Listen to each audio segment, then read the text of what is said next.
Hello there, good evening. Welcome to Look North. On the programme tonight, demand is soaring for support for children with special educational needs as parents say the system is broken. It works against families. It just feels like the system is constantly a barrier that we've got to fight against, and it's exhausting. Well, the government says it's investing billions of pounds to solve the problem. Also tonight, on the day that Joe Root resumed captaincy of England again on his home ground, we'll have all the key moments from Headingley today. We'll meet the runner from Doncaster taking on a world record down under.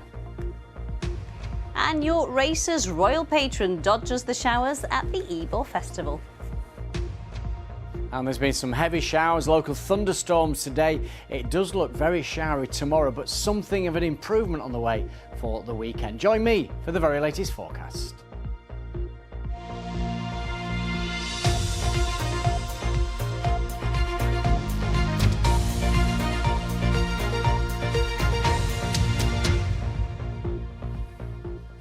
Hello there, thanks for joining us on Wednesday's programme. Now, for many of us, there's only 2 weeks left of the summer holidays and parents across Yorkshire are getting everything ready for the new academic year. So there's the new uniforms, picking out pencil cases. But for some families, the challenge is far more difficult because finding a school that can safely meet their disabled children's needs. Demand for education, health and care plans, which are designed to support children and young people with special educational needs and disabilities, has more than doubled across Yorkshire, rising from nearly 6,000 requests in 2019 to over 14,000 in 2025. Take a look at some of the stats that we've got here. Local councils are supposed to complete these assessments within 20 weeks, but research by the BBC shows that last year nearly a third took far longer than that. Figures show that for Leeds City Council, only 7% of assessments were completed within that 20-week period. That's the lowest in our region, followed by Sheffield at 27% and Kirklees at 58%. Now, it's important because vulnerable children and their families are left in limbo, waiting for educational health and care plans which set out the type of education that they need. But the BBC has also discovered that having a plan may still leave children without a school to go to. Kathy Killick has been to meet two parents struggling to cope with a system that they say is broken. High five, high five, high five. 11-year-old Isla is incredibly lively company, bright, sociable and with a unique view of the world through the lens of her autism. But she also has serious medical issues, which lead to total physical and neurological collapse. She spent much of her young life in hospital, is tube-fed, incontinent, and needs constant blood sugar monitoring. It's a lot to cope with. But adding to her challenges is that every secondary school, including 3 specialist schools her mother has approached for a place for Isla, has refused to take her. Do you want to have an education, Isla? Well, I've got to, it's legal. I don't have a choice. And technically, if I don't have an education, they're breaking the law. So technically, they're in the wrong. If you could imagine an ideal school for you, Isla, what would it be like? A school with education. Do you think you're difficult to teach? How? I teach them usually. While her mother waits to take Isla's case to tribunal, while also caring for Isla's medical needs, Isla risks missing a year of schooling. The system's broken. It works against families. It just feels like the system is constantly a barrier that we've got to fight against, and it's exhausting. This all must have taken a terrible toll on you. How do you feel about it all? At the centre of it all is a little girl that's been failed, and it's heartbreaking that stuff that people take for granted, we're having to fight for. Isla already has an educational health and care plan, which was a long and difficult process to get. But like many families, they're finding the plan they fought for doesn't mean a place. Mike is in the same boat with his 16-year-old autistic son, Jamie, who has already missed a year of school. Getting his plan should have taken 20 weeks. It took nearly 3 times that. And still there's no suitable setting for Jamie. Every step of the way has been a fight. The system actively incentivises brick walls being built in front of people, and there was no apology and no sufficient explanation at the end of it. What would be your message then to the people who might be able to do something about this? I don't want to go to tribunal. I don't want this fight. My son has a right to an education and they are legally obliged to provide it. Both Mike and Shona feel desperately let down. What can they do when the educational provision the state should provide for their children is so hard to reach, if it exists at all? Cathy Killick, BBC Look North. Gosh, you really feel for what these families are going through, don't you? A spokesperson from the Department for Education said that their reforms will ensure every child gets the right support in their local school without having to fight for it, and that they're investing £4 billion to tackle the problem. Well, Corinne Hunter is from the charity Stripes that supports people in West Yorkshire with ADHD. I asked her why it's so hard to find provision for children like Isla and Jamie. I don't know about Isla and Shona's case, but I've worked closely with Mike and Jamie, and I can say for them it's not finding the right provision. They've found the right provision. The right provision has offered a place. The LA have decided not to name it. They've named somewhere that's very unsuitable. The setting themselves have confirmed in writing that they cannot deliver the provision that's in Jamie's plan that legally has to be delivered. We sent that information to the local authority at the back end of July, and we've had no response still. You know, I'm sure there are cases where they cannot find the right provision, but there are cases where people are saying, this is the right provision for me, please can I go here? And they're not getting that. In Jamie's case, he's now got to wait till tribunal in February 2028. Gosh, which is more than a year away, another year of losing school. Yeah. Well, Kirklees Council says that the EHCP processes have been under pressure due to rising demand, but the timeliness and quality of plans is the high priority. Isla herself says that she needs an education. It's the law, but she's been turned away from settings. What are some of the reasons why they would refuse a child a place? In law, unless it's a wholly independent school, they should be named unless one of three exceptions applies. One of them being they can't meet the child's needs, basically they're not suitable. One comes down to the child being there would not be compatible with the efficient education of others. And the final one is essentially cost. Well, the government's saying that they're investing £4 billion to ensure that every child can get the education without the fight, and that will be in a mainstream setting. Would that be a good way forward? Investing money 100% will be a good way forward. We can't say we're going to make mainstream work for more and more children. We need to look at what the children need and provide that rather than trying to pigeonhole them into something that can't really meet their need. It's heartbreaking to see what these parents are going through. You've been through it yourself with your own children. What needs to change here? When a parent says, my child is struggling, support should be put in place. It shouldn't be a battle. It's often a battle to even get that acknowledgement. I think when it comes to local authority processes, there should be more accountability. And I think it should be a partnership, you know, the whole team around the child, including the parent. Corinne, thanks for coming in. Thank you. Next night, a baby died because the care she and her mother received at Leeds General Infirmary was deficit. A coroner today said Delilah, born to Kelly Harris, in November 2024, couldn't survive the brain injury she suffered at birth. Midwives had struggled for at least half an hour to monitor her heartbeat without raising the alarm. Tom Ingle reports from the inquest in Wakefield, and a warning: you may find his report upsetting. A precious family picture of Delilah at just a day old. 6 days later, she passed away, leaving her family with questions. At the heart of this inquest, the standard of care given to Kelly Harris and her unborn daughter. Leeds General Infirmary, in an internal review, rated it the worst it could have been, an indication that different care may have changed the outcome. Kelly told the coroner that her pregnancy had been normal. Her waters broke in late November 2024 and she went to hospital. However, midwives struggled to attach a key sensor to monitor her daughter's heartbeat, and that delay went on for 30 to 45 minutes. Giving evidence today, the duty consultant obstetrician said she was not alerted to the severity of the situation. Delilah was eventually delivered by emergency caesarean section, but her brain had been starved of oxygen. She passed away 7 days later when the machines supporting her were turned off. We are disappointed that the failure to escalate was not considered by the coroner to be a gross failure to provide basic medical attention, such as to warrant a conclusion of neglect. In a statement, the Leeds Teaching Hospitals NHS Trust told us, "We are deeply sorry that failings in care were identified through these reviews and for the pain and distress this has caused." Talking about the changes they've made, they added, "We have also improved the equipment, training and education available for maternity teams." The coroner recorded a narrative verdict. He said the monitoring was clearly deficient and directly causative of the poor condition that Delilah was ultimately delivered in. Her brain injury was not survivable.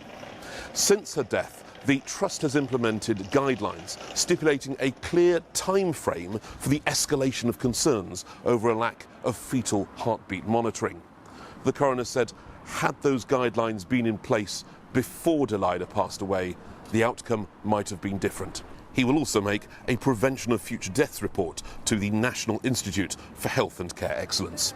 Tom Ingle, BBC Look North, Wakefield Coroner's Court. You are watching Wednesday's Look North, still to come on tonight's programme. We meet the Ukrainian student in West Yorkshire who's on his way to university after getting top A-level results.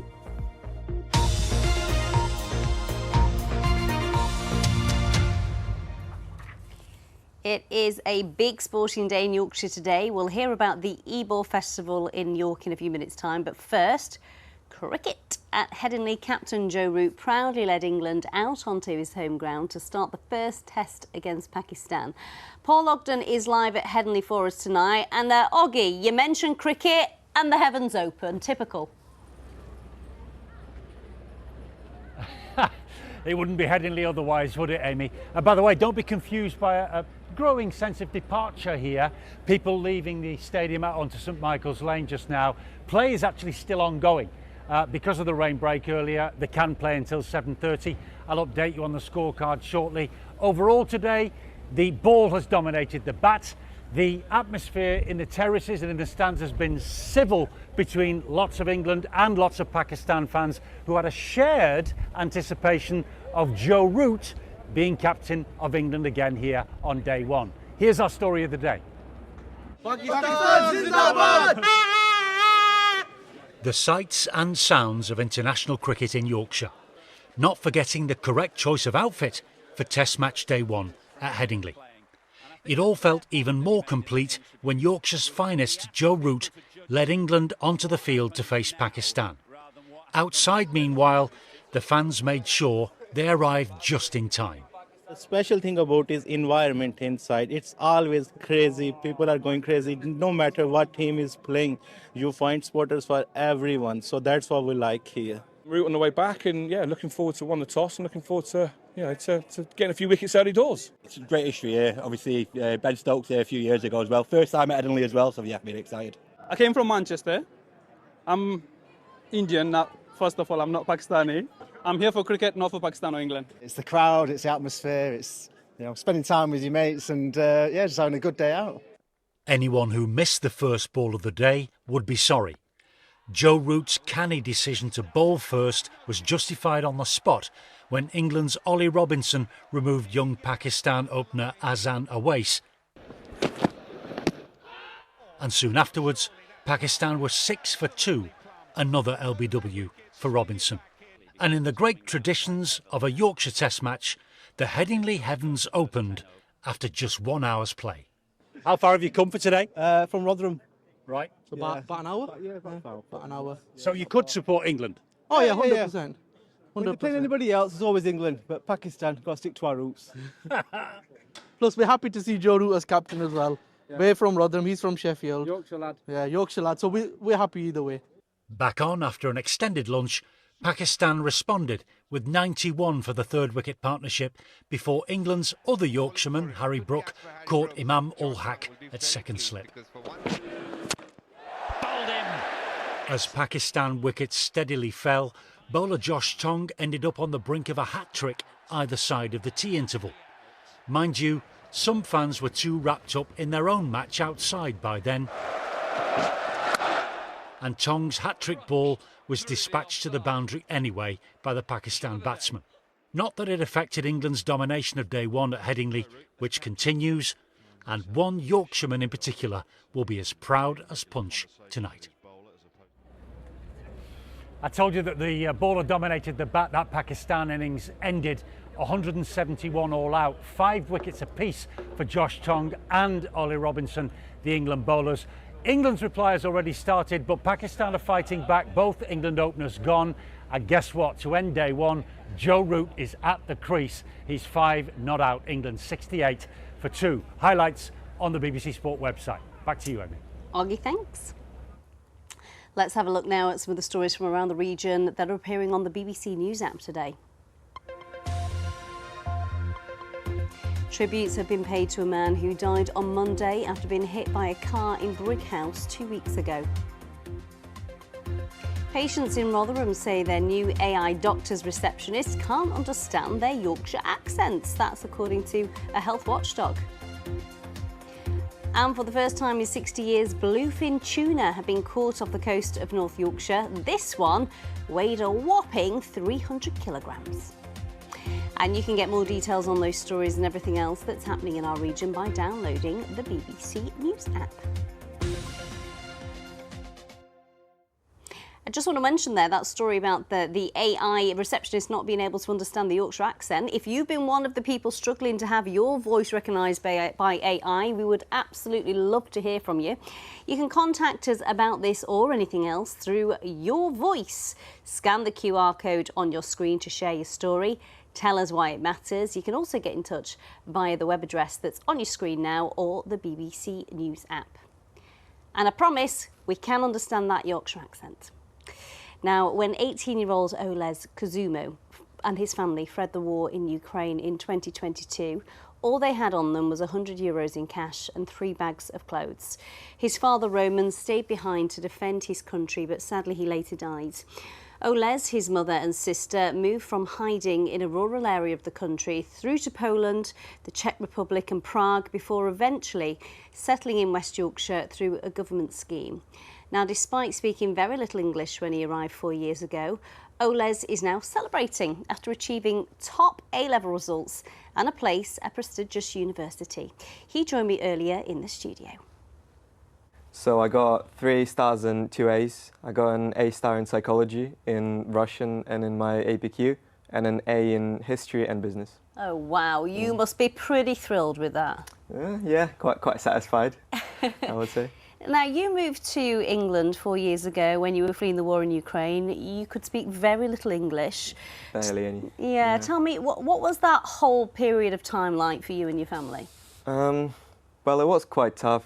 You know, all the transitional phases in your life are always quite tough, but it's all about perseverance. It's all about just keeping tight and moving through it. And I did have a really good support network, and I found really good friends. So I think, yeah, it took a bit of time. It was a bit scary, but in the end, I think it came out pretty good. And how is life in Yorkshire? Does it feel like home? Oh yeah, 100%. I feel, yeah, my life is so much better here than what it used to be in Ukraine, I would say, because first of all, it's just like, it's such a lovely place to be. I live in more like rural Yorkshire in a quiet village, you know, around the hills. Like the nature here is absolutely beautiful, very peaceful. And then obviously I went to a really good school, and it's just, yeah. And the people are really nice as well. It really does make a difference when people are so positive. And what is it you like in particular about Yorkshire and Yorkshire people? Yeah, you all are just much more friendly than Slavic people, I would say. Yeah, a lot of you know, wholesome interactions. Like even here today, whilst I went to when I was walking to the studio in Leeds, I got approached by some old man. Looked about 60, and he showered me with compliments about my outfit and everything. It was like, you know, I think that only happens in Yorkshire. I've been down south a few times, and they're not as friendly as No, it's definitely unique to Yorkshire. Now, your dad did stay back in Ukraine, didn't he, to fight in the war effort, and really sadly you lost your dad 3 years ago. Mm-hmm. How are you and your family coping? Obviously, it's really sad to lose someone as important in your life. And especially that early in your life. I was only 15. But at the end of the day, you have to accept that there's nothing you can do, and life moves on. And all I can do is put as much effort in all of my studies and my life as possible to make my dad proud. I'm sure he'd be so proud of you. He would be proud, yeah. So tell us, what is next for you? Next is law degree in Durham. Yeah, I'm very excited for that really good university, like absolutely thrilled to go there. And yeah, well, hoping to make a lot of new friends, have a good career, you know, just have a good time. You are very inspirational. It's so good to meet you, Thank and you. we wish you all the luck and happiness with what's to come. He's quite a young man, isn't he? That was Oles talking to us earlier. Now, imagine pledging to run the entire length of Australia. Let me just put that into figures for you. 6,000 kilometres or 3,700 miles. Whew, sounds a lot to even fly, doesn't it? Never mind run.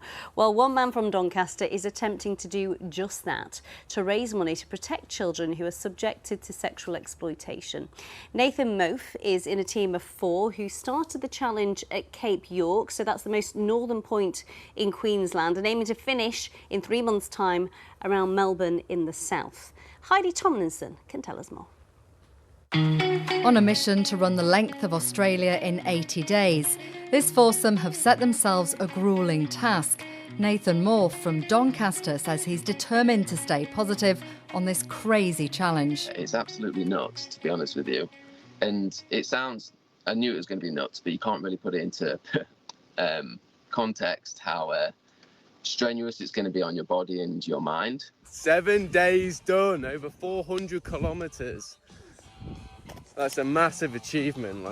3 weeks in now, 1,000 kilometres completed. The route began in remote Cape York, the most northern point of Australia. The running was just down long dirt roads, trees either side, the sun beating down. Days were long, your legs and feet are throbbing.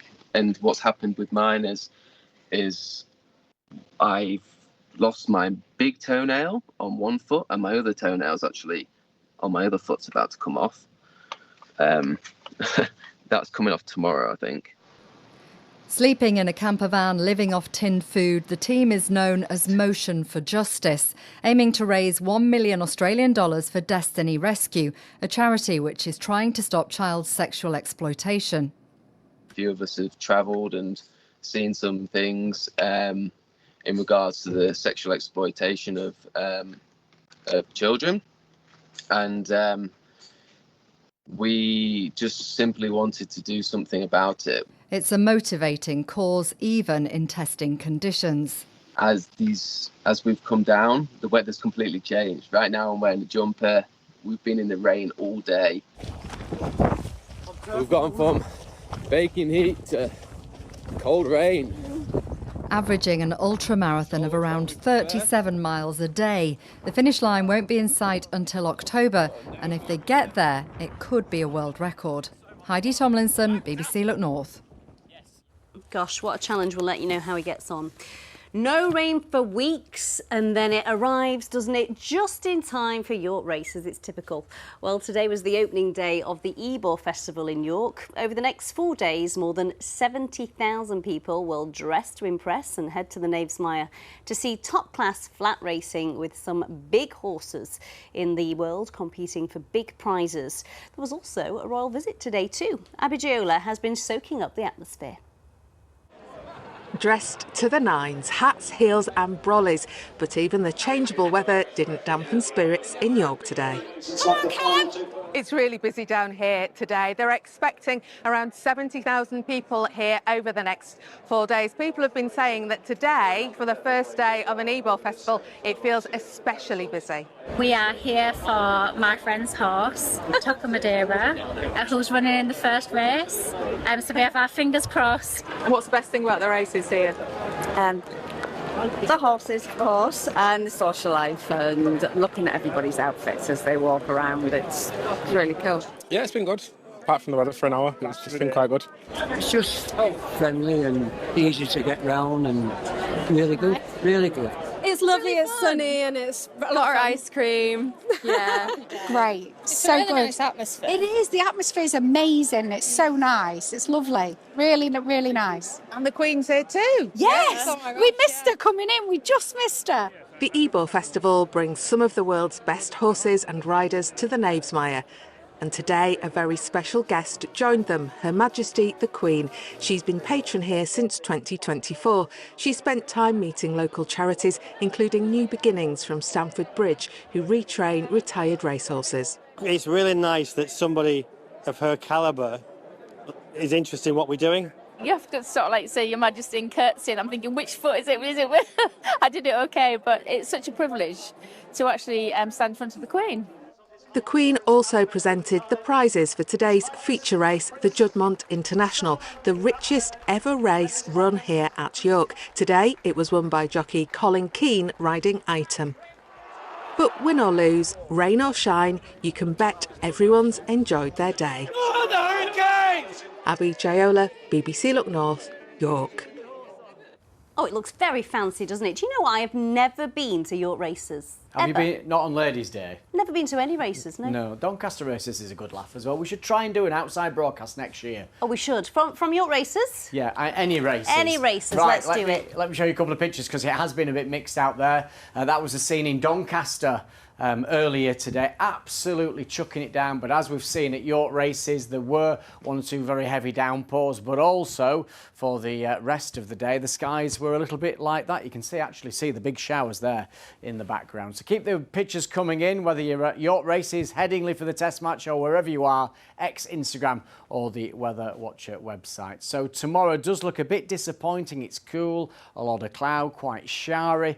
One or two of the showers could be heavy with the risk of some thunder, courtesy of this area of low pressure. Look at that northerly, but that will be pushed out of the way. The weekend looks quite promising, things settling down again, fine with some sunshine, and it should warm up, but not the heat, of course, that we had a couple of weeks ago. Now, there's the radar picture. That was the line of showers that went through both Headingley and York Racecourse, well out of the way. There's been some big thunderstorms in South Yorkshire this afternoon, but as for the next few hours, we'll continue to see showers pushing in, especially across North and West Yorkshire. Again, one or two could be on the heavy side, and we'll see lowest temperatures down to 11 Celsius, that's 52 Fahrenheit. Tomorrow's high water time is Filey 10:16 and again at 10:43. So a disappointing day, some bright or sun intervals, dry periods, but showers or maybe some longer spells of rain slipping down from the north. This band of showers fizzling as it edges southwards, and we'll see an improvement later in the afternoon and into the evening. But just check these temperatures out. Remember, last Thursday we had 36 degrees. Tomorrow near 16, and that's just 61 Fahrenheit. And the evening does settle down. It should eventually become dry with some sunshine. That's the forecast. I think I'd prefer horse racing in the sunshine. Definitely. If that can be arranged. It's a good laugh, though. Especially We'll for do Ladies' it. Day. We'll do it next year. We'll do it. Right. It's a date. That's it from us. Good night.